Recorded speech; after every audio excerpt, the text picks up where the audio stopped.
Now let's learn how to use transitions. So typically when you do what we've been doing so far, you've got one clip after the other and one clip immediately cuts to another clip. So if we start here and we play, we can see how it jumps from one to another. It's called a jump cut. Just jumps from one to the other. But you can have a transition where it gradually goes from one clip to another in a variety of different stylistic ways. So let's take a look at transitions.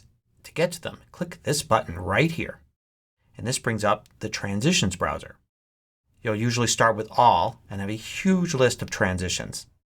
But you can jump right to a subcategory, like for instance dissolves, just to get to those. So let's start with the most basic one, a cross dissolve, which will fade from one clip to another. Now in order to have a transition, the clips need to overlap a little bit. If you jump from one clip to the next, there's nothing for the transition to act on. So when I add this cross dissolve here and I drag it right to the space between these two clips, I'm going to get a message that says there's not enough extra media beyond the clip edges to create a transition. And I can create it. Let's cancel for a second and take a closer look. I'm going to double click there to bring up the precision editor. And you can see how clip 1 ends and clip 2 immediately begins. If I have clip 1 fade out and then clip 2 fade in, there'll be a point right in the middle where there's nothing happening. It's just black.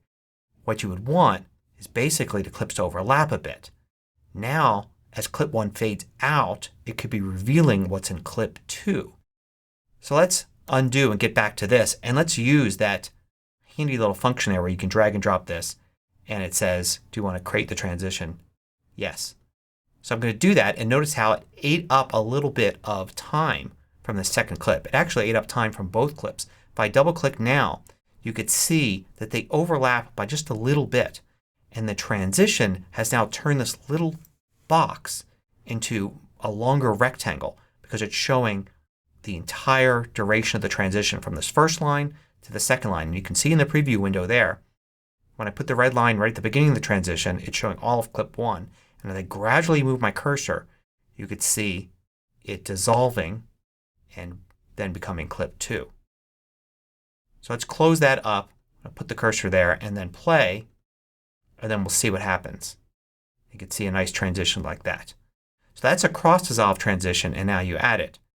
If of course I already had a little bit of an overlap, like I trimmed a little bit off of that clip and trimmed some off the beginning of this clip, and then I added the transition, it would just use some of that overlap for the transition and I wouldn't need to add the extra with that button.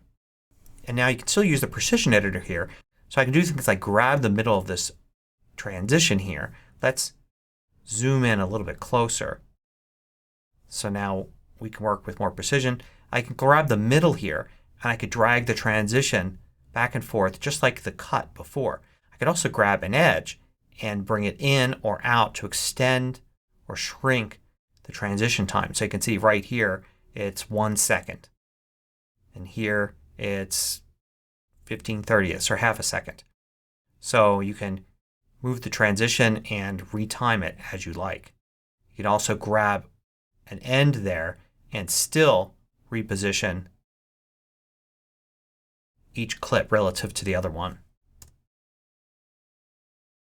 Now once you have a transition like this, you can easily replace it with another one. So for instance, if I wanted to use fade to color instead of cross dissolve, I could go to fade to color here, select it, and drag it in. Now notice before I even drag it in, I actually get my little red line in the transition area here and I could preview it. So I can see exactly what's going to happen with this transition if I use it. It's using two little sample clips there to show me what it looks like. If I drag it in and replace the cross dissolve with it, now it's applied. So this transition is a little different. It fades to a color and then to the next clip. Now, like with clips, you have properties of transition. So if I click to select the transition, I can now look on the properties area here and see some of the properties. For instance, I could change the color. So if I wanted this to flash to red, for instance, I could select red as the color. Now you could see it fades to red and then red to the next clip. I could determine how much time to hold there. So I'm having it hold for about 25% here, but I can make it a much quicker flash like that. So now it's very quick and immediately starts fading into the next one. And I could also move the midpoint if I don't want it to be halfway. If I go back to the cross dissolve, you can see I have some properties there too. There are different types of cross dissolves. For instance, film versus video, sharp, warm, cold. A lot of different ones you can try out. And also the easing, whether it eases in or out or both. Now there are tons of different kinds of transitions. So let's add a transition here, but let's do something a little different. Let's use a movement transition. So movements will actually move the frames, not just fade one to the other. So let's pick something pretty standard, like for instance push. So I'll select push here and I can preview it and see what it looks like.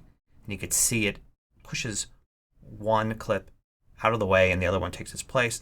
I'll drop it in here. I didn't create any overlap, so it's going to ask to create the space it needs for the transition. And you can see what happens here. The video gets pushed that way. But there are properties. So I could choose a direction. So I can do left to right. Something like this can create some good movement. Like that. And there are plenty of other ones to choose from. So some of them are really simple. All the ones we've looked at so far are pretty simple, but other ones are more complex.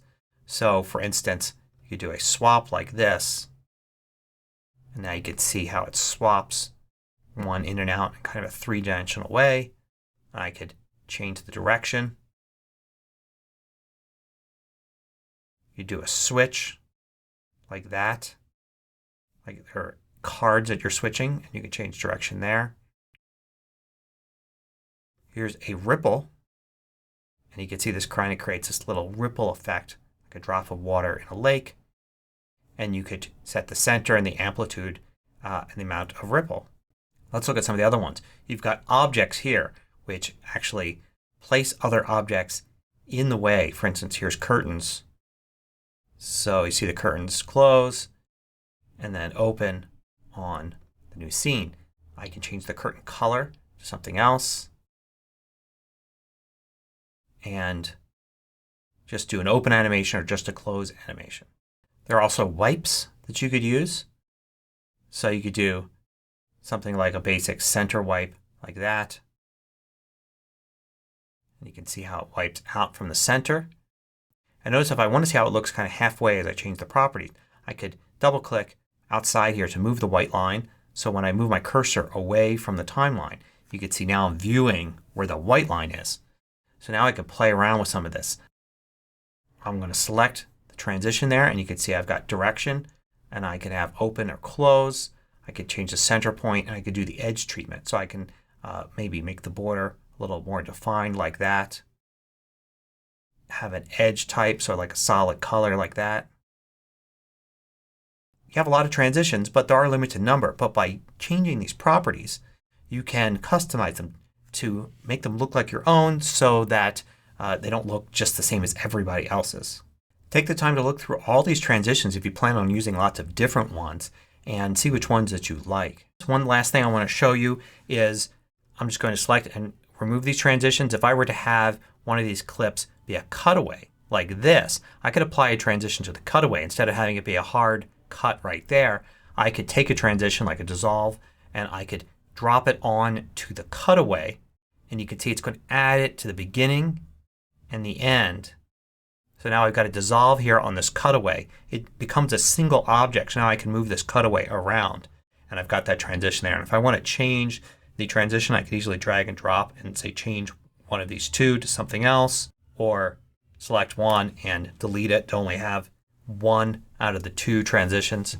So that's a different way to use transitions on cutaways instead of here in the main timeline.